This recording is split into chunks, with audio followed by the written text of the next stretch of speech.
Imagine uma criança vivendo nas ruas, dormindo em papelões molhados, acordando com frio que congela os ossos e fome que queima o estômago todos os dias. Agora imagine essa mesma criança observando de longe homens e mulheres montados em cavalos selvagens, competindo em um dos maiores espetáculos de coragem e adrenalina que existe. Essa criança sonhava em estar lá, dentro daquela arena de terra vermelha, vivendo aquela emoção pura e cega. Mas havia um problema gigantesco. Ela não era ninguém. Ela era invisível aos olhos da sociedade. O que você vai descobrir nos próximos minutos vai arrasar completamente a forma como você enxerga essa história. Porque essa criança que dormia nas ruas, que comia restos de lixo, que ninguém nunca deu atenção, ela não era pobre de verdade. Ela era dona de um império imenso. E o que aconteceu quando finalmente conseguiu entrar naquele rodeio foi tão surpreendente, tão impossível, que você não vai acreditar que é verdade. Espera! Antes de começar essa história que vai explodir sua mente, dá um like nesse vídeo, se inscreve no canal para não perder o final incrível e compartilha com mais pessoas para elas também descobrirem esse segredo guardado há tantos anos. A verdade que você está prestes a ouvir é tão impactante que precisa ser compartilhada. Vamos lá. As ruas da cidade não são para crianças. Mas lá estava ele, nosso personagem, com apenas 12 anos, enfrentando uma realidade que muitos de nós nunca conseguiremos imaginar, por mais que nos esforcemos. Seu nome era importante, extremamente importante, mas ninguém nunca viria a saber. Nas ruas, você não tem nome.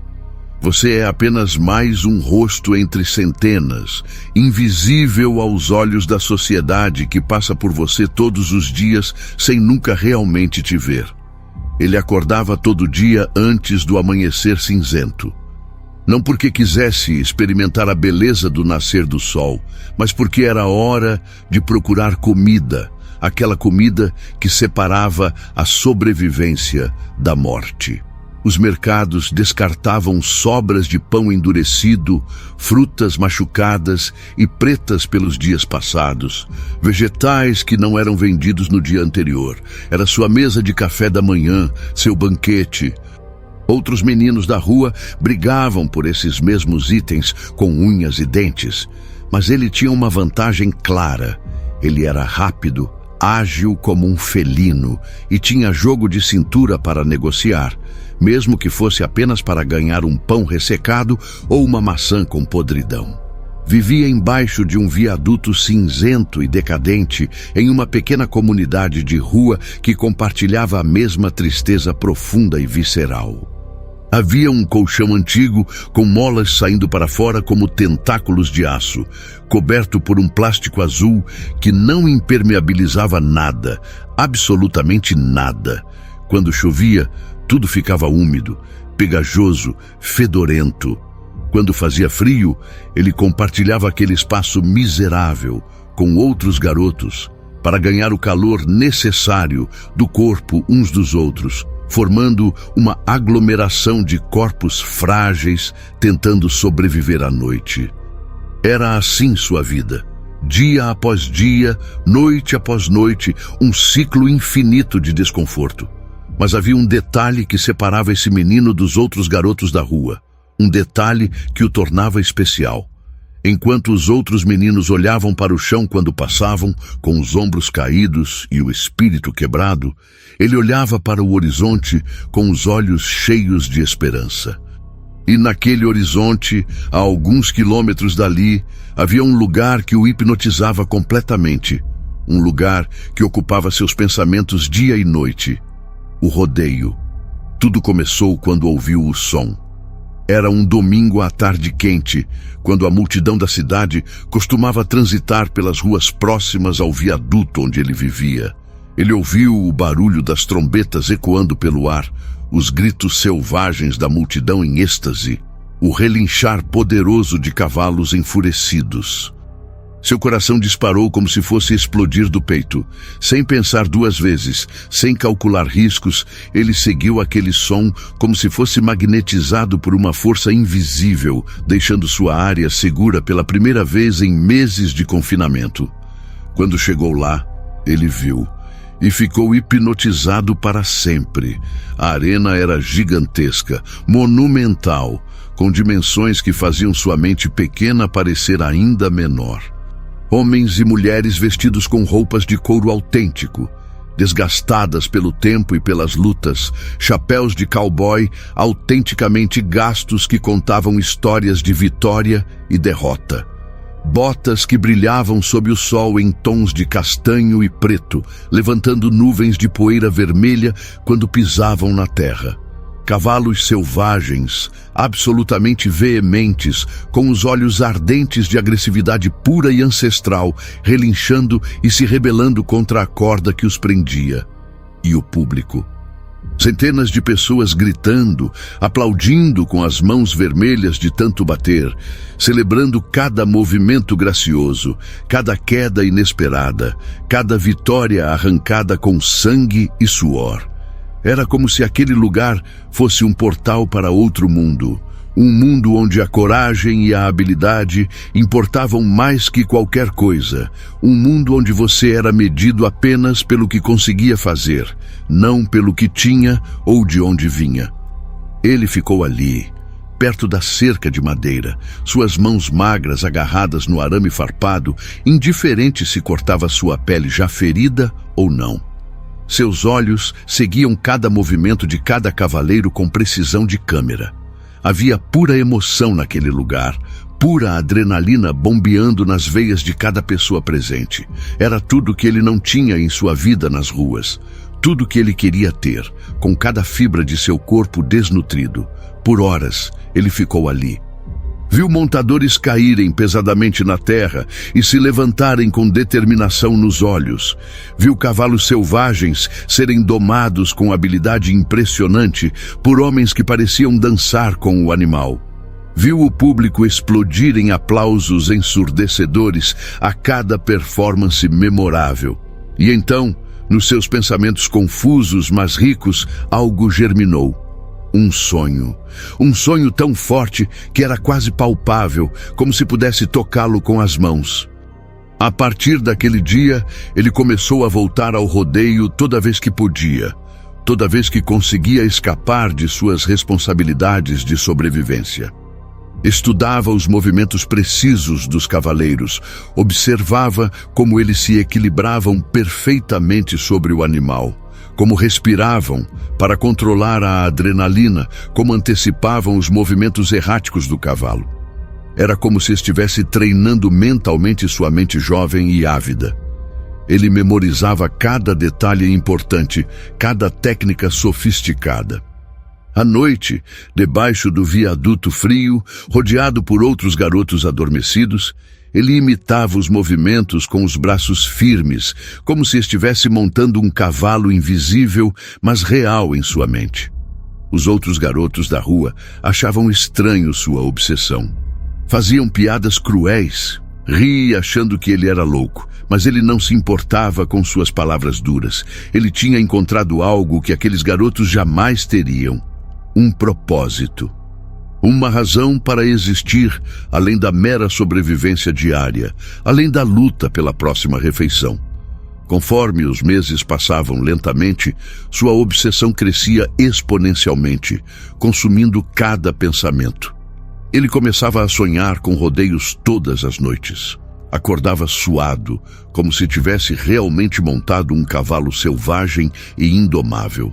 Seus músculos, mesmo fracos pela má nutrição constante e falta de vitaminas, começavam lentamente a se adaptar.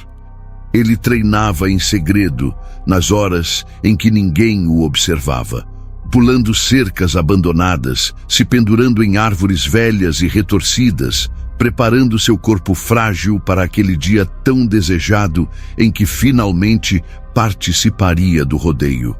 Porque em seu coração profundo, apesar de tudo que enfrentava, apesar da fome que queimava suas entranhas, Apesar da rua que o definia, apesar da invisibilidade que o cercava, ele acreditava firmemente. Acreditava que um dia, de alguma forma impossível, ele estaria naquela arena de terra vermelha, montado em um cavalo majestoso, com o público inteiro gritando seu nome com admiração. Ele não sabia quando, não sabia como, mas sabia com certeza absoluta que tinha que acontecer. A paixão que ele sentia pelos rodeios era a única coisa que o mantinha vivo, a única coisa que o fazia sentir que havia uma razão verdadeira para acordar todo dia e enfrentar mais um dia repleto de dificuldades e desconforto. O rodeio era seu escape perfeito, seu sonho noturno, sua religião pessoal, sua salvação espiritual. E então, um dia, quando ele já tinha 14 anos e sua determinação tinha se tornado inabalável, ele tomou uma decisão que mudaria absolutamente tudo. Uma decisão que o colocaria em colisão direto com o sistema que o havia rejeitado. Ele iria fazer mais do que simplesmente sonhar em segredo. Ele iria tentar de verdade. Ia procurar pelos organizadores do rodeio e iria se inscrever oficialmente. Não importava o que dissessem, não importava se o barrassem ou insultassem, ele seria um cavaleiro de rodeio. Ele faria isso acontecer, custe o que custasse. O dia em que ele decidiu procurar os organizadores amanheceu com uma claridade especial, como se o universo soubesse que algo importante estava prestes a acontecer. Ele passou a manhã toda se preparando mentalmente, caminhando pelas ruas da cidade, ensaiando as palavras que diria, imaginando como seria aquele encontro tão crucial. Seu coração batia acelerado. Suas mãos tremiam com antecipação, mas sua mente estava firme como pedra. Finalmente, localizou os escritórios do rodeio em um prédio de tijolo vermelho que parecia tão imponente quanto um castelo medieval. Suas portas largas de madeira escura o intimidavam, mas ele respirou fundo e as empurrou. O ar dentro era climatizado, fresco, completamente diferente do ar quente e abafado das ruas. O carpete sob seus pés descalços era macio, luxuoso, tão diferente da terra e concreto que conhecia. Uma secretária o viu entrar e seu rosto se transformou. Seus olhos percorreram seu corpo miserável, suas roupas rasgadas, seu cabelo despenteado, sua pele suja de rua. Ela levantou de sua cadeira girável com uma expressão de incômodo. "Isso é um escritório particular. Você precisa sair", disse ela, apontando para a porta de forma impaciente. Ele não se moveu. Em sua voz havia determinação que surpreendeu até a ele mesmo. "Preciso falar com o organizador do rodeio. Eu quero me inscrever para competir." A secretária riu. Não foi uma risada amigável. Foi uma gargalhada de desprezo, como se ele tivesse acabado de contar a piada mais ridícula que jamais ouvira. "Você? Participar do rodeio? Criança, você consegue nem tomar banho como espera montar um cavalo?" O menino sentiu o peso daquelas palavras como pedras sendo atiradas em seu peito, mas manteve a compostura, manteve o foco. "Eu sou sério, preciso falar com alguém em autoridade." A secretária chamou por um gerente, provavelmente esperando diversão. O gerente apareceu, um homem robusto com um terno bem ajustado e uma expressão que parecia nunca ter conhecido alegria genuína. Ouviu a situação e chamou o próprio diretor do evento. Quando o diretor chegou, o menino sentiu esperança. Talvez aquele homem enxergasse além das aparências. Talvez compreendesse o que era necessário, o que era possível. O diretor desceu os olhos para o menino, literalmente olhando de cima para baixo, com uma expressão que combinava piedade com repugnância. Ele não disse nada no começo, apenas o observava como alguém observa um inseto interessante, sem respeito real. "Qual é seu nome?" perguntou finalmente. O menino respondeu com clareza, esperando que aquilo fizesse diferença. Você tem experiência, certificados, documentos oficiais comprovando que pode montar? O diretor continuou, sem realmente dar oportunidade para respostas significativas. Não tenho papel nenhum, mas eu sei montar. Observei cada movimento aqui por meses, respondeu o menino, sua voz pequena, mas determinada. O diretor sorriu, mas foi um sorriso cruel, cheio de maldade e superioridade. Filho, as competições do rodeio são para pessoas de verdade, cavaleiros treinados, profissionais. Você é uma criança de rua, você não tem o direito de estar aqui, muito menos de competir. Como você espera participar de algo tão importante quando você nem mesmo consegue se alimentar adequadamente? Aquelas palavras foram ditas em voz alta.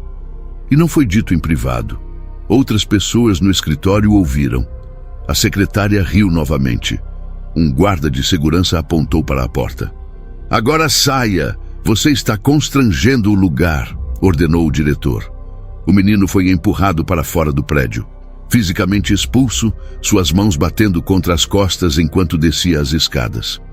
Sua cabeça bateu contra o corrimão de metal. Ele caiu no chão duro, fora do prédio, observado por executivos que entram e saem, todos evitando seu olhar. Mas o pior não foi apenas a humilhação física, foi o escárnio. Um dos diretores desceu e fez uma declaração que foi ouvida por vários funcionários. Nós não deixamos pessoas como você competir no rodeio. Isto é para pessoas com um certo padrão. Pessoas que têm educação, dinheiro, respeito.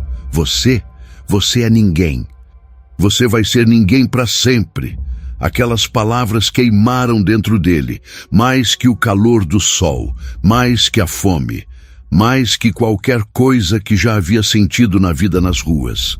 Ele se levantou lentamente, sua dignidade em pedaços no chão duro. Lágrimas quentes escorriam por seu rosto sujo, criando marcas claras na sujeira.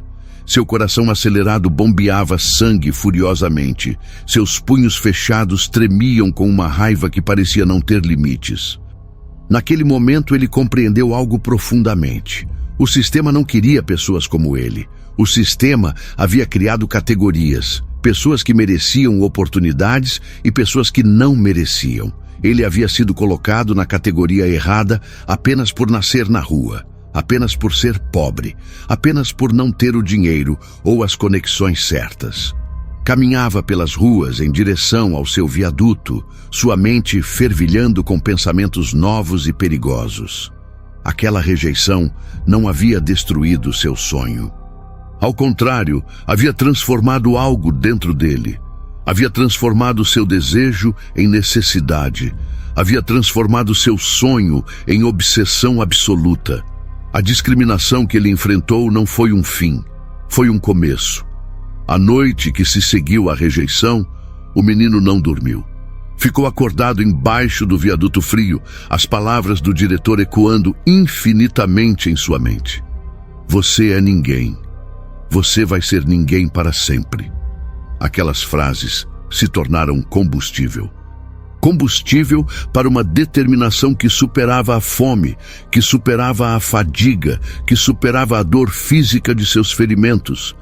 Ele compreendeu que o sistema não permitiria sua entrada pela porta da frente. Então, ele precisaria encontrar outras portas. Precisaria ser criativo, precisaria ser mais inteligente que os guardas, mais perspicaz que os organizadores, mais determinado que qualquer obstáculo colocado em seu caminho. Nos dias que se seguiram, ele começou a estudar o rodeio de uma forma completamente diferente. Não apenas observando os cavaleiros de longe, mas investigando a estrutura do evento. Observava quando os cavalos chegavam, quando eram transportados, como era o sistema de segurança. Descobriu que havia uma entrada nos fundos usada pelos tratadores de cavalos e pessoal de manutenção. Uma entrada muito menos vigiada que a entrada principal. Ele também começou a pesquisar sobre rodeios em geral. Conversava com pessoas sem abrigo mais velhas que haviam trabalhado em fazendas antes. Aprendia sobre técnicas de montaria, sobre como ler o comportamento de um cavalo, sobre como se preparar mentalmente para a competição. Cada conversa era uma lição valiosa que arquivava em sua mente ávida. Seu treinamento físico se intensificou drasticamente. Ele descobriu uma área abandonada perto do rodeio onde havia um velho barril de metal. Usava aquilo como um simulador de cavalo, praticando diariamente como se montaria. Pulava sobre ele repetidamente, desenvolvendo seu equilíbrio, fortalecendo seus músculos delgados. Seus vizinhos da rua achavam que ele tinha perdido a sanidade, mas ele não se importava. Começou também a buscar informações sobre os cavalos que seriam usados na próxima competição. Descobriu que havia um cavalo específico, considerado praticamente indomável. Seu nome era Furacão. Nenhum cavaleiro nunca havia conseguido montá-lo por mais de 8 segundos. O cavalo era lendário em sua ferocidade, em sua capacidade de derrotar seus adversários através da pura força de vontade animal. Algo dentro do menino sussurrou. Aquele era o cavalo que montaria. Não havia razão lógica para isso. Era praticamente um suicídio. Mas era exatamente por isso que fazia sentido. Se conseguisse montar aquele cavalo, se conseguisse permanecer nele, ninguém poderia negar sua habilidade. Seria inegável. Semanas passaram em preparação silenciosa. Ele economizava cada centavo que ganhava limpando vidros ou pedindo. Com esse dinheiro miserável, comprava ovos crus de um comerciante local para aumentar sua nutrição. Comia alimentos que o ajudavam a reconstruir seus músculos paulatinamente. Seu corpo ainda era frágil, mas estava ficando mais forte, centímetro a centímetro. Além da preparação física, ele precisava se preparar mentalmente. À noite, deitado no colchão miserável embaixo do viaduto, ele visualizava cada movimento. Imaginava estar montado em Furacão, sentindo as mudanças do animal sob seu corpo, antecipando cada salto, cada giro. Sua mente estava em constante preparação, sua vontade forjada em aço. Havia um homem que trabalhava na manutenção do rodeio. Seu nome era Carlos. O menino havia observado Carlos por semanas, entendendo sua rotina, seus hábitos, seu padrão. Carlos era um homem de coração mole, que frequentemente deixava comida para os cães vadios da área. Isso deu ao menino uma ideia. Uma noite, o menino aproximou-se de Carlos com uma história ensaiada. Disse que era neto de um cavaleiro lendário que havia morrido e que seu avô sempre sonhou que sua descendência competisse no rodeio. Disse que tinha habilidade, mas não tinha conexões. Pediu ajuda. Carlos ouviu a história e algo em seus olhos mudou. Talvez fosse pena. Talvez fosse reconhecimento de um sonho impossível em alguém muito jovem. Talvez fosse simplesmente bondade humana. "Tem certeza que quer fazer isso?" perguntou Carlos. "É perigoso." "Tenho certeza", respondeu o menino com convicção absoluta. Carlos o olhou nos olhos e algo passou entre eles. Um entendimento silencioso, uma cumplicidade nascida da compaixão de um homem que havia conhecido a dificuldade em sua própria vida. "Amanhã à noite você entra pela porta dos fundos. Terei uma passagem de pessoal para você. Use roupas que pareçam que você trabalha lá. Há um uniforme velho que ninguém vai reclamar. Você vai se integrar com os outros. Mas, menino, depois disso, você está por sua conta. Eu não posso te proteger. Se descobrirem, você vai ter problemas piores que uma simples rejeição." O menino acenou com a cabeça. Ele entendia os riscos, mas havia aceitado aqueles riscos muito tempo atrás, quando decidiu que uma vida sem o rodeio não valia a pena viver. Aquela noite ele não conseguiu dormir novamente, mas desta vez não era de raiva, era de antecipação pura. Amanhã seria diferente. Amanhã seria o dia em que ele finalmente tentaria. O amanhecer chegou com uma brisa fresca que penetrou através das rachaduras do viaduto. O menino acordou antes do nascer do sol, seu corpo já em estado de alerta máximo, adrenalina pura correndo por suas veias. Ele havia planejado esse momento por semanas. Cada detalhe estava memorizado. Cada movimento estava ensaiado em sua mente 1000 vezes. Carlos havia deixado um uniforme simples em um local combinado. O menino o vestiu cuidadosamente, observando-se em uma poça de água reflectiva. Pela primeira vez em anos, ele se parecia com alguém que pertencia a algum lugar. O uniforme tinha um crachá que Carlos havia forjado. Não era perfeito, mas seria o suficiente para um olhar rápido. À noite, quando o sol começou a descer e a multidão começou a chegar para o evento, o menino entrou pela porta dos fundos exatamente como havia planejado. Seu coração batia contra suas costelas como se tentasse escapar. Mas ele caminhava com confiança fingida, perto de Carlos, como se aquilo fosse completamente normal. A área nos fundos do rodeio era caótica. Homens gritando instruções, cavalos sendo levados para seus currais, equipamentos sendo verificados.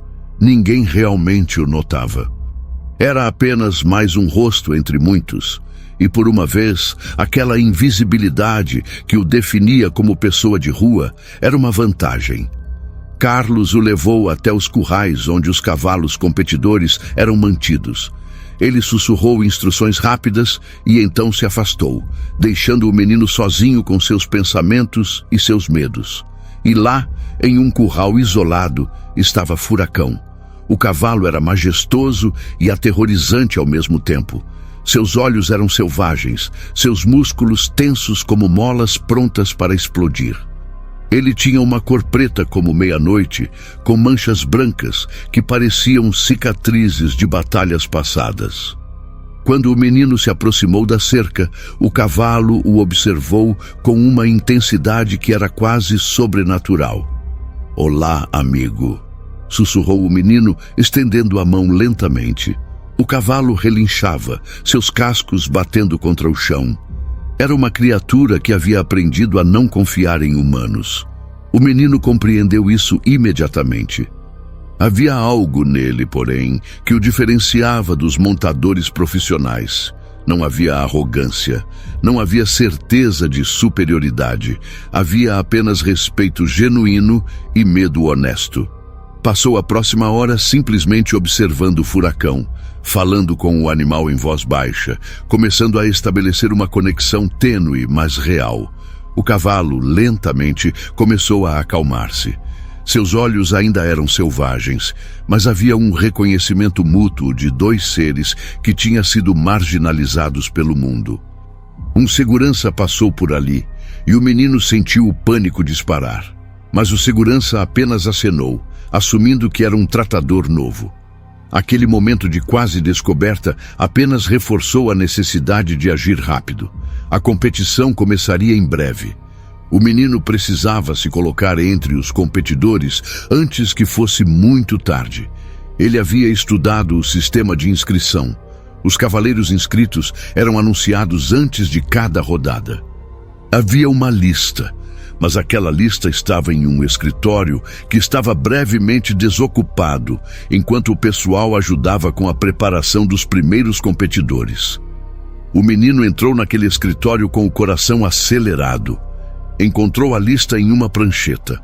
Com uma mão tremendo, escreveu seu nome no final, apenas Menino, como competidor número 32. Não tinha outro nome que quisesse usar, era apenas o menino, para sempre. Voltou para os currais e encontrou um cavaleiro mais antigo, um homem com cicatrizes no rosto e uma luz cansada nos olhos. O menino aproximou-se. "Você é novo?" perguntou o cavaleiro, examinando o menino com ceticismo. "Sou", respondeu o menino honestamente. "Bem, jovem, isto aqui não é brincadeira. Isto é para pessoas que compreendem que podem morrer aqui se não souberem o que estão fazendo", disse o cavaleiro. Seu tom não era cruel, apenas realista. "Eu compreendo", respondeu o menino. O cavaleiro estudou o menino por um longo momento. Havia algo em seu olhar que o homem reconhecia. Havia visto aquela determinação em outros cavaleiros antes. Era raro, mas quando aparecia era impossível de ignorar. "Qual cavalo você vai montar?" perguntou. O menino apontou para Furacão. O cavaleiro riu, depois parou de rir e percebeu que o menino estava falando sério. "Está brincando comigo? Aquele animal, esse cavalo, é praticamente uma morte em 4 patas. Ninguém jamais conseguiu ficar nele mais que alguns segundos. Você vai se machucar." "Talvez", respondeu o menino com calma perturbadora. "Mas preciso tentar." O cavaleiro velho apenas balançou a cabeça e se afastou. Mas antes de ir, ele sussurrou para trás: "Boa sorte, menino. Você vai precisar." Conforme a noite progrediu e mais competidores chegavam, o menino permanecia principalmente invisível. Mas houve momentos em que foi notado. Um técnico questionou seu uniforme. Outro cavaleiro o olhou e rapidamente entendeu que algo não estava certo. O menino sempre conseguia desaparecer antes que perguntassem demais.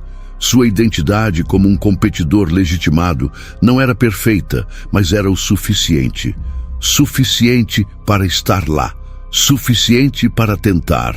Conforme o evento começava e os primeiros competidores entravam na arena, o menino se movimentava pelos bastidores como uma sombra, observando, esperando, orando. Seu momento estava chegando. Podia sentir. Estava próximo. A arena explodiu com o barulho da multidão enquanto os primeiros competidores faziam suas apresentações. O menino permanecia nos bastidores, observando cada movimento, cada sucesso, cada fracasso. Um cavaleiro foi derrubado em menos de 5 segundos. Outro conseguiu permanecer por 20 segundos antes de cair pesadamente na terra. O público vaiava ou aplaudia, dependendo da qualidade da apresentação. Conforme cada competidor completava seu desempenho, o menino sentia o fio invisível que o conectava àquele evento, puxando-o mais perto. Seu número estava se aproximando. Número 32. O último número. O último competidor da noite. Um locutor jovem começou a anunciar o 31º competidor, um homem robusto que havia competido antes e tinha um histórico decente. O público aplaudiu. O cavaleiro montou e conseguiu permanecer por 15 segundos antes de ser derrubado. Então chegou o momento. O locutor olhou para sua prancheta e franziu a testa. Ele havia visto aquele novo nome, aquele competidor número 32, mas não havia informações sobre ele. Sem foto, sem histórico, nada. O locutor procurou por alguém que soubesse algo sobre este novo competidor. O menino estava sendo procurado. Era a hora de agir. Ele caminhou através dos bastidores e se apresentou ao locutor. "Estou aqui. Número 32. O locutor observou o menino com surpresa completa. Aquele era apenas um garoto. Tinha no máximo 14 ou 15 anos. Era magro, frágil, ainda carrancudo da vida nas ruas. O locutor quase recusou, mas havia regras. Se o nome estava na lista, o competidor estava qualificado. "Qual é seu nome completo?" perguntou o locutor. "Menino", respondeu o personagem. "Só isso? Só menino?" perguntou o locutor incrédulo. "Só isso", confirmou o menino com tranquilidade absoluta. O locutor balançou a cabeça, confuso, mas repassou a informação. Não havia tempo para questionar mais. Havia um cronograma a seguir, um evento a ser realizado. "Senhoras e senhores", começou o locutor com uma voz amplificada que ecoava por toda a arena. "Nosso último competidor desta noite é um novo nome em nossos registros. Ele se identifica apenas como menino. Ele vai tentar seu desempenho montando Furacão." Houve um silêncio estranho que atravessou a multidão. Depois, explosão de conversas. Furacão? Aquele cavalo? Aquele era praticamente um suicídio. As pessoas começaram a sussurrar, apontavam, queriam ver se este novo competidor era corajoso ou apenas tolo. O menino caminhou em direção aos currais onde Furacão estava sendo preparado. Seu coração batia tão forte que pensava que todos ao seu redor poderiam ouvir. Ele nunca havia montado um cavalo real em sua vida. Todo o seu treinamento havia sido mental e com aquele barril ridículo nos fundos da propriedade. Mas ele também havia estudado livros que roubava de bibliotecas públicas. Havia praticado em sua mente milhares de vezes. Quando chegou perto de Furacão, o cavalo parecia reconhecê-lo. Havia algo entre eles, uma conexão que havia começado horas atrás, quando o menino o tocara com respeito, não com arrogância. O cavalo relinchava, mas era um relinchar diferente. Era como se comunicasse compreensão. Um dos tratadores de cavalos observou o menino com desconfiança. "Você já montou antes?" perguntou o homem, seus olhos percorrendo o menino pequeno e frágil. "Muitas vezes", mentiu o menino com confiança surpreendente. O tratador não parecia convencido, mas também não tinha autoridade para impedir. Se aquele menino era um competidor inscrito, tinha direito a montar. O menino foi preparado. Colocaram a sela sobre Furacão, ajustaram o equipamento. O cavalo permanecia relativamente calmo, como se compreendesse que aquele menino era diferente. Quando chegou a hora de montar, o menino respirou profundamente. Ele aproximou-se de Furacão e sussurrou algo que ninguém mais pôde ouvir. "Nós somos iguais, você e eu. Ninguém acredita que conseguimos. Todos querem que falhemos. Mas vamos mostrar a eles quem somos de verdade." O menino colocou um pé no estribo e se puxou para cima, montando Furacão com fluidez que surpreendeu os espectadores internos. Ele se sentou na sela. Suas pernas se fecharam suavemente ao redor do corpo do cavalo. Estava acontecendo. Era de verdade. Ele estava montado em Furacão. Um dos técnicos do rodeio o observou e reconheceu que havia algo errado. Este menino não era um competidor profissional. Sua forma, sua idade, sua história desconhecida. Começou a andar em direção aos bastidores, provavelmente para investigar antes que o menino entrasse na arena. Mas era tarde demais. A porta da arena se abriu. O menino, montado em Furacão, foi guiado para dentro. A multidão inteira se levantou. Havia sussurros de confusão. O menino era demasiado jovem, demasiado frágil. O que estava acontecendo aqui? O locutor, também confuso, começou a anunciar: "Senhoras e senhores, apresentamos menino em sua primeira apresentação no rodeio, montando o lendário Furacão." O cheiro da multidão mudou. Havia curiosidade. Havia possível maldade também, esperança de ver algo dramático, talvez até um acidente. As pessoas se sentam para ver o espetáculo. O menino respirou fundo, apertou a rédea, deu o sinal. E então, Furacão explodiu. O cavalo começou a pular, seus cascos batendo violentamente contra a terra vermelha, criando nuvens de poeira que envolviam ambos como uma névoa vermelha. O cavalo girava, pulava, tentava desalojar o menino com cada movimento explosivo de seu corpo poderoso. Era selvagem, era primitivo, era perfeição absoluta. O menino permanecia, não por sorte, permanecia porque estava conectado àquele cavalo em um nível que ia além das técnicas físicas. Ele antecipava cada movimento, se movia com a onda de agressão do cavalo, não contra ela. Quando o Furacão pulava à esquerda, o menino se movia com ele. Quando o cavalo tentava uma rotação rápida, o menino já havia redistribuído seu peso. A multidão gritava. Alguns gritavam em espanto, alguns em admiração, alguns em pura adrenalina primitiva. 10 segundos. O recorde anterior era 8. O menino ainda estava lá, sua determinação visível em cada músculo tenso de seu corpo jovem. 15 segundos. O cavalo estava se cansando ligeiramente. Seus movimentos ainda selvagens, mas um pouco menos frenéticos. 20 segundos. Ninguém jamais havia permanecido tanto em Furacão. O público estava em pé, gritando selvagemente. 25 segundos.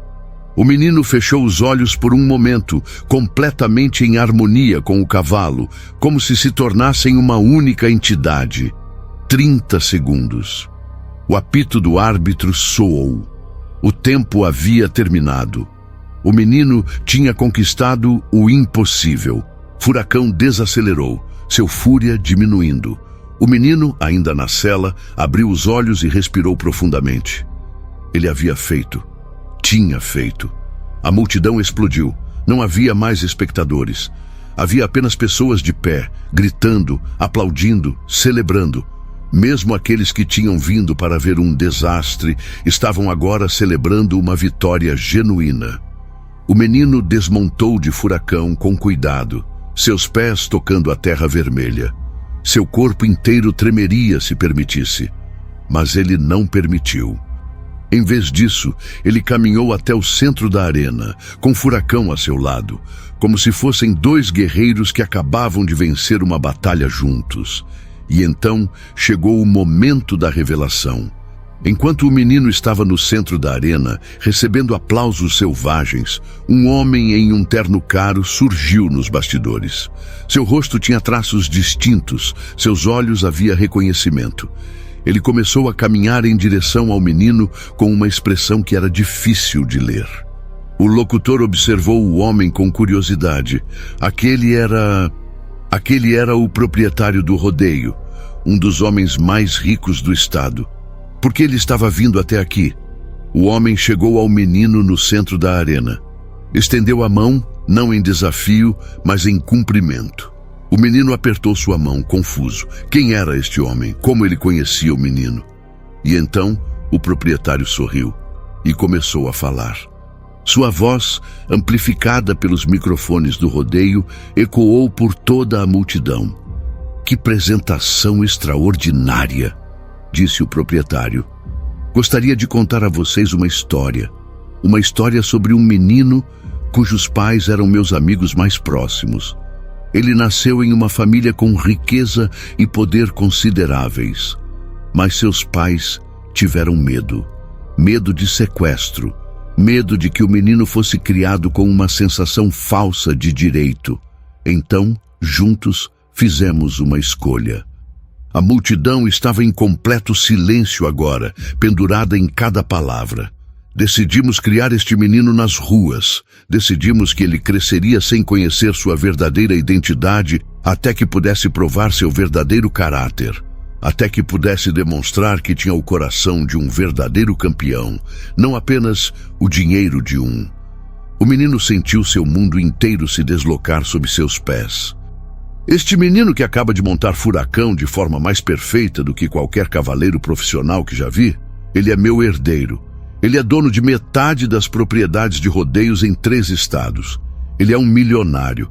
E mais importante, ele provou aqui, hoje, que ele merecia cada centavo, cada oportunidade, porque ele tem algo que dinheiro não pode comprar: caráter absoluto. A multidão explodiu. A revelação foi maior que a própria vitória. O menino, ainda sem palavras, sentia as lágrimas escorrerem pelo seu rosto sujo. Tudo estava claro agora. Tudo tinha significado. Aquele era seu tio que havia cuidado dele, monitorado seu progresso durante todos aqueles anos. Aquele era o homem que havia deixado Carlos trabalhar lá. Aquele era o homem que havia criado esta estrutura inteira apenas para permitir que o menino encontrasse seu caminho. Bem-vindo de volta, sobrinho, disse o proprietário, abraçando o menino em frente de toda a multidão. Quando o abraço terminou, o menino ainda estava processando a realidade do que havia acontecido. Sua mente se recusava a aceitar completamente. Era possível? Era realmente verdade? Ele era realmente milionário? Era realmente herdeiro de um império? Mas quando olhou para o rosto de seu tio, viu a sinceridade absoluta. E quando olhou para a multidão ao seu redor, viu a celebração contínua. Era real. Tudo era real. Nos dias que se seguiram, o menino descobriu a verdade completa de sua história. Seus pais haviam morrido em um acidente de carro quando ele tinha apenas 3 anos. Seu tio havia assumido a responsabilidade de criá-lo, mas de forma extremamente não convencional. Havia deixado o menino nas ruas por propósito, monitorando-o constantemente através de pessoas que ele havia colocado lá. Carlos era um deles. Havia comida deixada em locais específicos que o menino podia encontrar. Havia proteção sutil quando as coisas ficavam realmente perigosas. Tudo havia sido um teste para ver que tipo de homem o menino se tornaria. Se teria coragem, se teria integridade, se teria compaixão mesmo enfrentando miséria extrema. E o menino havia passado no teste. Agora, com a revelação feita, o menino estava sendo reintroduzido ao mundo da riqueza. Havia contas bancárias em seu nome. Havia propriedades. Havia negócios esperando sua direção. Mas o menino, agora chamado pelo seu nome verdadeiro em público, ainda era guiado pelos mesmos valores que havia desenvolvido nas ruas. Ele chamou seu tio uma semana após a grande revelação. "Quero mudar o rodeio", disse o menino com clareza. Seu tio apenas sorriu, como se já esperasse por essas palavras. "Como assim?" "Ele funciona bem, é lucrativo", respondeu o tio. "Exatamente. Funciona bem para os que já têm tudo, mas exclui pessoas como eu fui. Pessoas que têm habilidade, mas não têm conexões. Pessoas que têm coragem, mas não têm dinheiro", explicou o menino com convicção. Seu tio o escutou. E então, para a surpresa do menino, assentiu. "Faça o que achar necessário", disse seu tio. O menino começou imediatamente a reformular o rodeio. Em primeiro lugar, criou um programa de detecção de talentos. Começou a procurar por pessoas nas ruas, nas comunidades pobres, nos lugares esquecidos da sociedade. Procurava por aqueles que tinham paixão, mas não tinha plataforma. Ele criou um programa de treinamento gratuito. Qualquer um que mostrasse talento e determinação poderia se inscrever. O rodeio pagaria pelo treinamento, pela alimentação, pelo alojamento. Removia a barreira financeira que havia impedido tantas pessoas talentosas de competir. Em segundo lugar, mudou as regras de inscrição. Eliminou a necessidade de certificados prévios. Criou categorias para iniciantes, para que pessoas novo pudessem competir sem enfrentar imediatamente os profissionais experientes. Criou uma trajetória clara para que alguém pudesse começar do zero e trabalhar em direção ao topo. Em terceiro lugar, começou a usar sua riqueza para mudança social real. Estabeleceu bolsas de estudo para crianças de rua. Criou programas de educação vocacional. Oferecia oportunidades de emprego para pessoas que tinham históricos de rua, assim como ele tinha tido. A indústria do rodeio foi impactada pelas mudanças. Alguns dos cavaleiros mais velhos e estabelecidos reclamaram. Diziam que estavam diluindo a qualidade da competição ao permitir amadores. Mas algo interessante começou a acontecer. Os amadores, os que vinham de fora, os que tinham tudo a perder e nada a ganhar exceto a satisfação de competir, muitas vezes superavam os profissionais jaded. Havia uma paixão genuína neles que muitos dos profissionais estabelecidos havia perdido há anos. O primeiro rodeio com as novas regras foi caótico. Havia muito mais competidores. A qualidade era inconsistente. Mas havia também histórias incríveis. Uma mulher que havia vivido em seu carro conseguiu permanecer em um cavalo por 20 segundos pela primeira vez em sua vida. Um garoto do gueto, que nunca havia visto um cavalo antes da semana anterior, conseguiu qualificar para a ronda final. Uma pessoa idosa, que havia sobrevivido a toda sorte de adversidade, descobriu uma nova paixão no rodeio. O público amou. Não eram apenas especialistas observando especialistas. Era a humanidade observando outros humanos superando limites. Era possibilidade observando possibilidade. Era esperança observando esperança. Os críticos foram silenciados pela beleza pura daquilo que estava acontecendo. Os jornalistas começaram a escrever histórias sobre o rodeio reformado.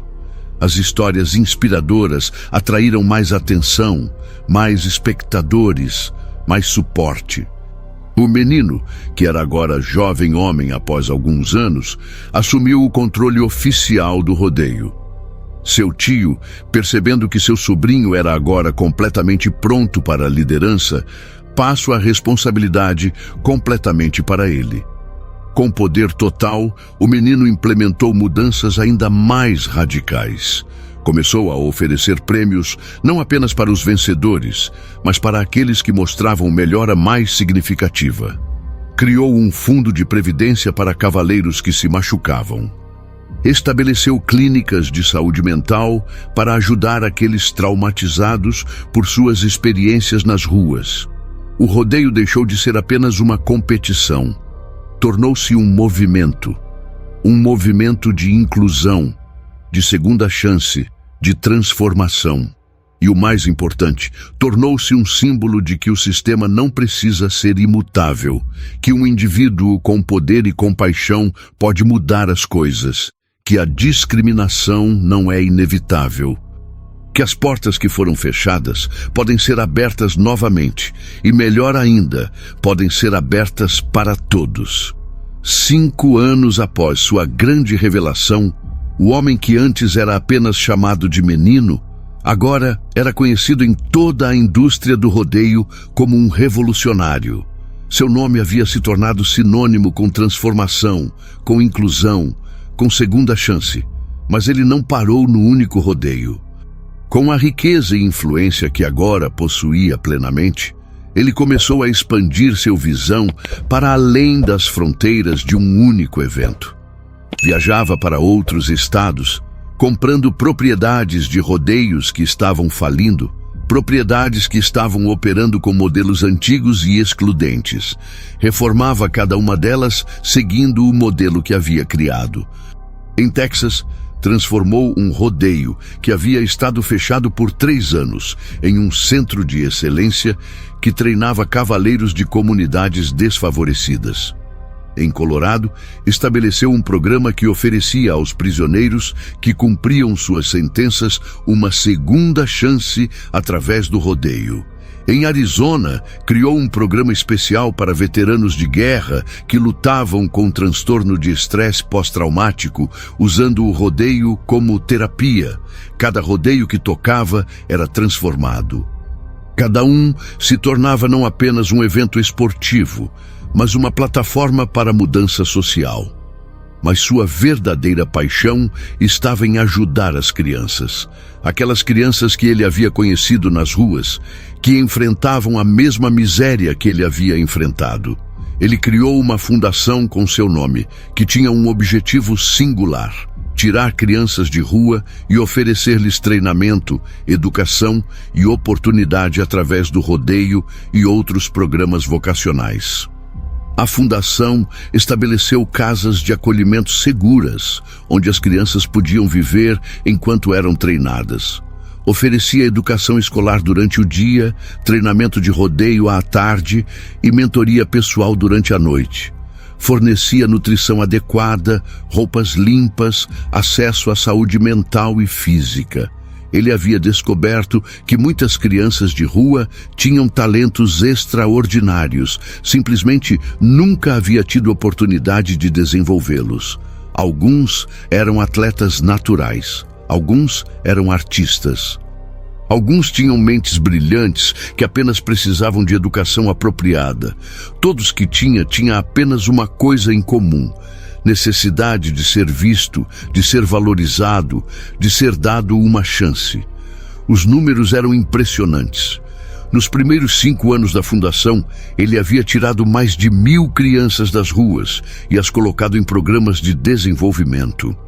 90% delas agora tinham educação, emprego ou ambos.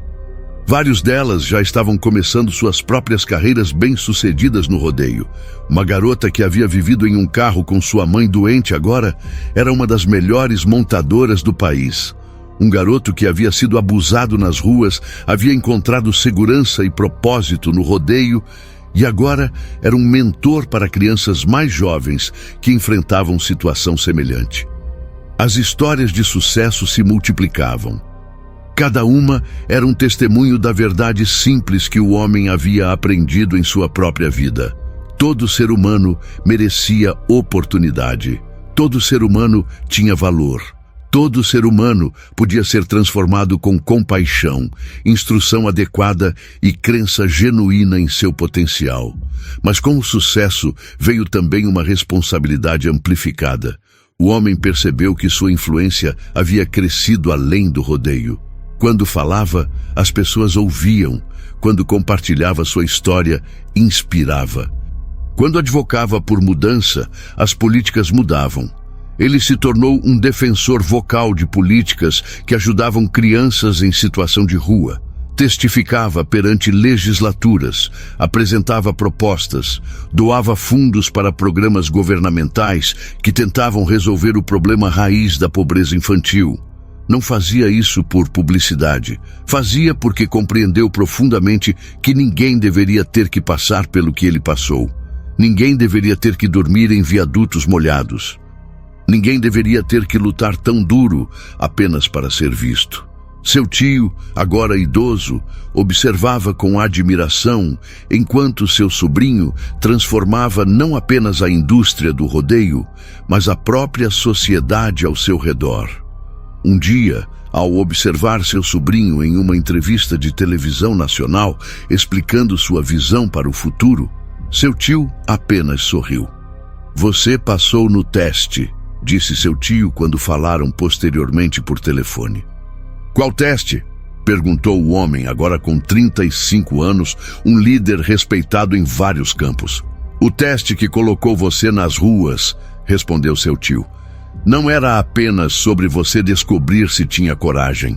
Era sobre você descobrir se tinha compaixão. Se você havia passado no teste de coragem, mas fracassado no de compaixão, teria se tornado apenas outro homem rico e poderoso que manteria o sistema da mesma forma. Mas você, sobrinho, você compreendeu que seu poder tinha propósito, que sua riqueza tinha responsabilidade, que sua plataforma tinha obrigação." O homem escutou aquelas palavras e sentiu uma paz profunda. Havia compreendido a lição correta. A vida não era sobre ganhar, era sobre transformar. Não era sobre ter, era sobre dar. Não era sobre você alcançar o topo, era sobre ajudar outros a alcançarem também. Seus inimigos haviam desaparecido. Aqueles que o haviam barrado do rodeio anos atrás, que o haviam chamado de ninguém, que o haviam humilhado publicamente, muitos deles haviam ido embora da indústria, substituídos por novos líderes que compreendiam a nova realidade. E aqueles que permaneciam? Bem, eles haviam sido conquistados pela visão. Haviam visto que inclusão não diminuía a qualidade, mas a melhorava. Que compaixão não era fraqueza, mas força. Que transformação beneficiava não apenas os marginalizados, mas a toda a sociedade. O mundo do rodeio havia mudado e estava continuando a mudar, mas a maior transformação não era externa, era interna, no coração do homem que havia começado como um menino de rua, que havia sonhado ao lado de uma cerca de arame farpado, que havia sido humilhado em um escritório corporativo. Aquele menino havia se tornado um homem com poder, um homem com influência, um homem com riqueza. Mas acima de tudo, um homem com compaixão. Um homem que nunca havia esquecido de onde tinha vindo. Um homem que havia usado tudo que tinha para ajudar aqueles que ainda estavam onde ele uma vez havia estado. Esse era o verdadeiro império. Não era feito de dinheiro ou propriedades. Era feito de vidas transformadas, de esperança reconstruída, de oportunidades criadas, de futuros reimaginados. 10 anos após aquela noite no rodeio, quando tudo havia mudado, o homem que havia sido chamado de menino estava em seu escritório, observando pela janela a paisagem que se estendia abaixo. Ele tinha agora 35 anos. Seus cabelos começavam a mostrar fios de cinza. Suas mãos, que uma vez haviam dormido enrugadas na sujeira de um viaduto, agora assinavam contratos que mudavam vidas. Mas em seu coração, ele ainda era aquele menino. Ainda sentia a fome que o acordava à noite. Ainda lembrava do frio que congelava seus ossos. Ainda via aqueles olhos no escritório onde havia sido barrado, cheios de desprezo pela pessoa que ele era. Aquelas memórias não eram cicatrizes que o feriam. Eram recordações que o motivavam. Eram lembretes de por que seu trabalho importava, de por que ele não podia parar. Seu secretário entrou em seu escritório. "Senhor, há uma visita. Um garoto. Diz que quer falar com você. Diz que vive nas ruas e que ouviu sobre seu programa." "Diz que quer tentar", informou o secretário. O homem sorriu. Isso acontecia frequentemente agora. Histórias sobre sua fundação se espalhavam através das ruas, através das comunidades pobres. Havia uma esperança sendo semeada. Crianças que, como ele, estavam sonhando em voz alta, acreditando que a mudança era possível. "Deixe-o entrar", ordenou o homem. Um garoto entrou. Tinha talvez 12 anos, a mesma idade que o homem tinha quando primeiro ouviu o relinchar de um cavalo de rodeio. O garoto estava sujo, com roupas rasgadas. Seus olhos, porém, brilhavam com uma coisa que o homem reconhecia imediatamente: esperança, fé, determinação. O homem levantou e estendeu a mão. "Qual é seu nome?", perguntou. "Estevão", respondeu o garoto. "Bem, Estevão, sente-se", disse o homem, indicando uma cadeira em seu escritório luxuoso. Estevão sentou, seus olhos vagueando pela riqueza ao seu redor, provavelmente nunca tendo visto tanta coisa em um lugar. O homem viu aquele olhar. Reconheceu aquela mistura de admiração e desconforto. Conhecia bem aquele sentimento. "Por que você quer entrar no programa?", perguntou o homem. "Porque vi você no rodeio, quando você montou o furacão. Fiz isso há 2 anos em um acampamento de rua, quando alguém levou crianças para ver. E eu pensei que se você conseguiu, talvez eu também consiga", respondeu Estevão honestamente. O homem sentiu algo se mexer dentro dele. Aquele era o poder da transformação pessoal. Não era apenas que ele havia mudado, havia inspirado, havia mostrado o que era possível. Havia plantado sementes de esperança em outros que enfrentavam a mesma escuridão que ele havia enfrentado. "Você sabe que vai ser difícil? Você sabe que vai sofrer? Você sabe que será rejeitado por algumas pessoas?", perguntou o homem, querendo que Estevão compreendesse completamente o que esperava por ele. "Sim", respondeu Estevão sem hesitar. "Mas você passou. E se você passou, eu posso passar também." O homem sorriu, e naquele sorriso havia o círculo completo de uma vida vivida. Um menino que havia sido rejeitado, agora estava oferecendo oportunidade. Um menino que havia dormido na rua, agora estava salvando outros meninos das ruas. Um homem que havia sido chamado de ninguém, agora estava oferecendo a crianças como Estevão a chance de se tornarem alguém. "Bem-vindo ao programa, Estevão", disse o homem. "Vamos começar sua transformação." Nos meses que se seguiram, o homem observou Estevão passar pelo mesmo processo que ele havia passado: o treinamento, o desenvolvimento físico, o crescimento mental. Mas havia uma diferença crucial. Estevão tinha estrutura, tinha segurança, tinha alguém que acreditava nele desde o início, não apenas no final de uma provação impossível. O homem havia aprendido que a forma como seu tio o havia criado, embora tivesse funcionado, havia sido extremamente arriscada. Havia muita oportunidade para fracasso, para a morte, para que o menino não sobrevivesse às ruas.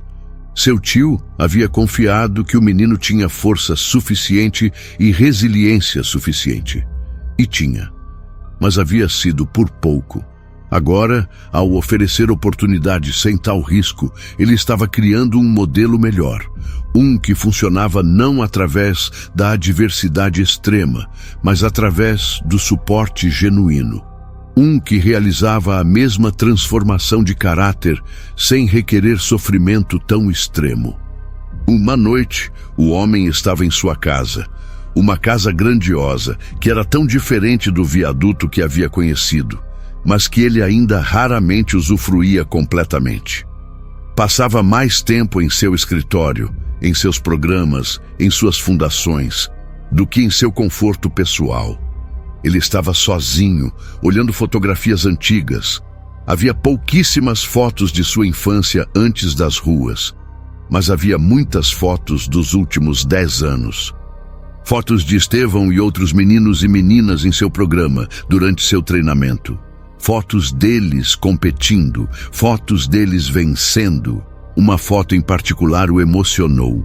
Era de Estevão montando um cavalo pela primeira vez. Seus braços ainda não perfeitamente posicionados, seu rosto uma mistura de medo e exultação. Ele era esse menino uma vez, era esse sentimento uma vez. Seu telefone tocou. Era uma chamada de seu tio, agora com 84 anos, ainda vivo graças aos avanços da medicina, mas claramente se aproximando do final de sua vida. "Sobrinho, você está acordado?" perguntou seu tio, cuja voz agora era frágil. "Sim, tio, eu estava pensando em você", respondeu o homem. "Estou fraco, já sabe. Não vou estar aqui por muito tempo. Mas antes de partir, quero te dizer algo que tenho guardado", disse seu tio, respirando com dificuldade. O homem esperou. "Quando coloquei você nas ruas, tive medo. Medo terrível de que fizesse a coisa errada. Medo de que você não sobrevivesse. Medo de que se tornasse amargo, quebrado, incapaz de amar. Mas você não se tornou nada disso. Você se tornou melhor. Você se tornou exatamente no que eu esperava. E agora, vendo o que você está fazendo pelo mundo, vendo como está transformando vidas, estou em paz. Você não apenas passou no teste, você redefiniu o teste", disse seu tio. O homem chorou. Pela primeira vez em anos, chorou genuinamente. 2 semanas depois, seu tio morreu. A morte foi pacífica, no sono. E o homem, apesar da tristeza, sentiu gratidão. Gratidão por aquele homem que havia arriscado tudo para criar alguém que pudesse mudar o mundo. No funeral, centenas de pessoas compareceram, não apenas da indústria do rodeio, mas de vários campos. Políticos, empresários, ativistas sociais, educadores.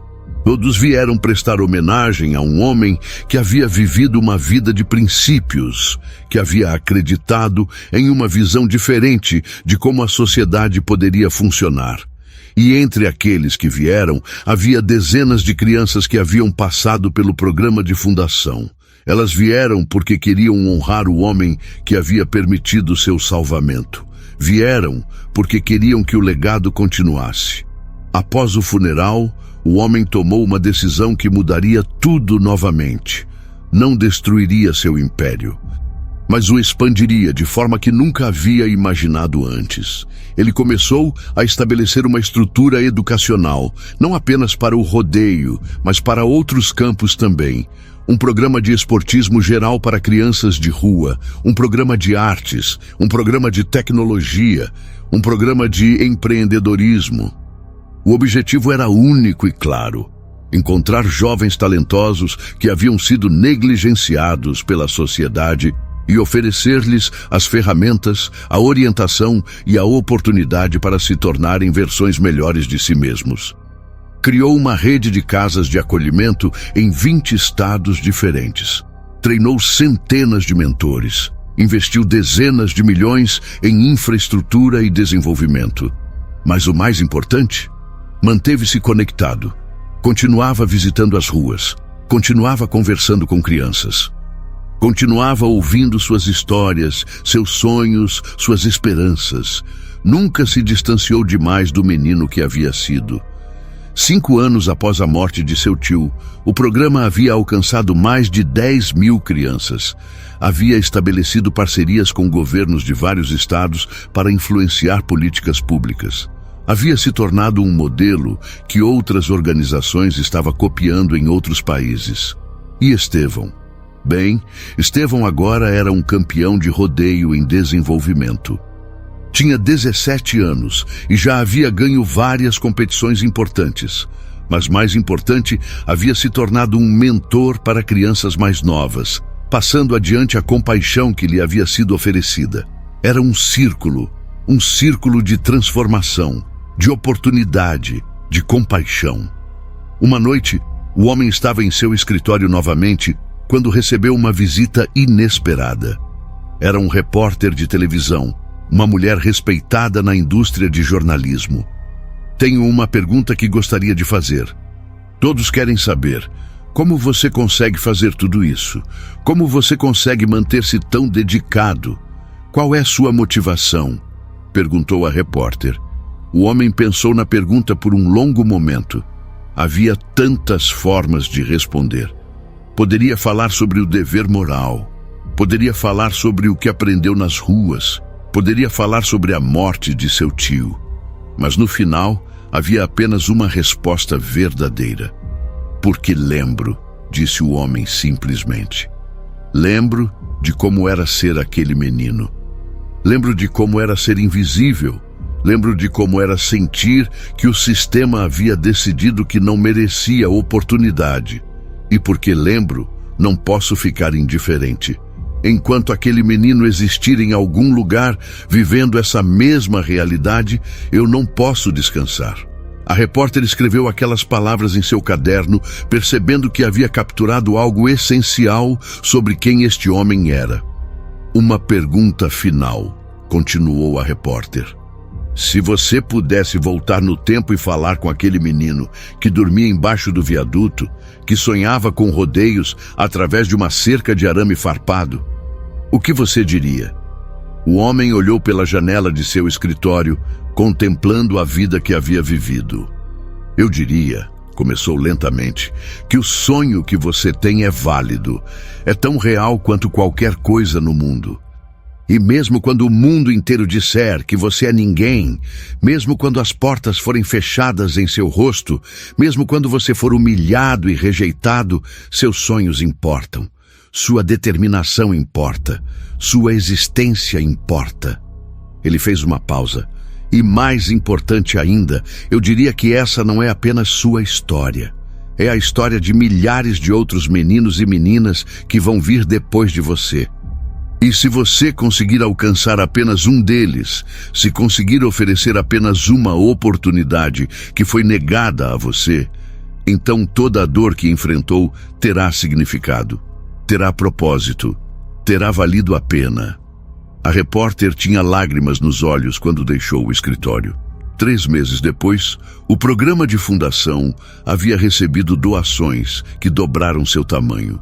Não apenas de filantropos ricos, mas de pessoas comuns que haviam visto a história na televisão. Pessoas que compreenderam que havia mais do que um menino de rua em rodeios. Havia uma lição universal sobre segunda chance, sobre redenção, sobre o poder de transformar a diversidade em oportunidade. Mas para o homem, os números, as estatísticas, as histórias noticiadas na mídia não eram o que importava mais. O que importava era isto. Um menino de rua, talvez com 20 anos agora, entrou em seu escritório um dia. Havia completado o programa. Havia se tornado um campeão de rodeio. Havia estudado e agora estava indo para a universidade. Havia escapado de uma vida nas ruas. Eu viria me despedir, disse o menino, agora jovem homem. Estou deixando a cidade. Vou estudar negócios. Quero voltar um dia e ajudar a dirigir seus programas. Quero fazer pelo que você fez por mim e por outros. O homem abraçou aquele jovem, e naquele abraço havia todo o significado de sua vida. Não era sobre riqueza, Não era sobre poder, era sobre legado, era sobre perpetuar a compaixão. Era sobre garantir que o círculo nunca fosse quebrado. Você vai mudar o mundo, sussurrou o homem no ouvido do jovem. Você já fez, respondeu o jovem. Agora é minha vez. Nos anos que se seguiram, isso foi exatamente o que aconteceu. Não apenas com aquele jovem, mas com centenas de outros. O programa não apenas salvava crianças, criava líderes, criava pessoas que compreendiam que sua obrigação era passar adiante a compaixão que haviam recebido. O homem que havia começado como menino, que havia dormido em viadutos, que havia sido rejeitado e humilhado, havia finalmente compreendido a verdade final de sua existência. Ele nunca havia sido ninguém sendo quem era inicialmente. Havia apenas sido ninguém, porque o sistema havia decidido que pessoas como ele não importavam. Mas a verdade que ele havia descoberto, era que todo ser humano importa. Toda criança tem valor. Todo sonho merece consideração. E um indivíduo com compaixão genuína pode mudar a direção de uma vida inteira. Sua vida não era uma história de sucesso material, não era uma história sobre ganhar muito dinheiro, não era uma história sobre conquistar o topo da indústria. Sua vida era uma história sobre transformação, sobre aprender que o verdadeiro poder não está em dominar outros, mas em elevar outros. O verdadeiro sucesso não está em ser o melhor, mas em ajudar os melhores em cada pessoa a florescer. E conforme o homem envelheceu, cercado por centenas de vidas transformadas, por programas que alcançavam dezenas de milhares de crianças, por um legado que continuaria muito depois que ele se fosse, ele estava em paz. A jornada havia valido a pena. A dor havia tido significado. O menino que ninguém sabia que era milionário havia finalmente compreendido que sua verdadeira riqueza nunca havia sido dinheiro. Havia sido sempre a capacidade de amar, de acreditar, de oferecer segunda chance. E aquela riqueza, aquela era infinita e nunca poria fim. E assim concluímos a história do menino que foi barrado no rodeio, que ninguém sabia que era milionário e dono de um império. Mas sabe, essa história não termina aqui. Essa história continua todos os dias, toda vez que uma criança de rua recebe uma oportunidade. Toda vez que alguém que foi rejeitado encontra uma porta aberta. Toda vez que um sonho impossível se torna realidade. Porque essa é a verdadeira mensagem. Você não precisa nascer rico para se tornar alguém extraordinário. Você não precisa ter todas as respostas desde o início. Você não precisa ser aceito pelo sistema para ter valor. Você apenas precisa de determinação, compaixão e a coragem de acreditar que é possível. Se essa história tocou seu coração, se você acreditou no menino quando ninguém mais acreditava, se você desejou que ele conseguisse mesmo quando tudo parecia impossível, então você sabe do que se trata. Você sabe que é sobre coragem, é sobre nunca desistir, é sobre transformar dor em propósito. Agora é sua vez. Compartilhe essa história com alguém que precisa ouvi-la. Pode ser um amigo que está enfrentando rejeição. Pode ser um membro da família que perdeu a esperança. Pode ser simplesmente alguém que precisa se lembrar de que é possível vencer. Curta esse vídeo, inscreva-se em nosso canal para mais histórias de transformação, superação e esperança. Compartilhe com seus amigos, sua família, todos que você sabe que precisam dessa mensagem. Porque quando compartilhamos histórias de esperança, criamos uma comunidade de pessoas que acreditam que mudança é possível. E deixe um comentário. Conte-me, qual parte dessa história tocou você mais? Qual momento mudou sua perspectiva? Qual lição você vai levar com você? Porque essa história não é apenas sobre um menino. É sobre todos nós. É sobre o poder que cada um de nós tem de transformar nossas vidas e as vidas dos outros. É sobre nunca aceitar que o sistema nos defina. É sobre continuar acreditando, mesmo quando as portas são fechadas. Você é mais do que onde começou.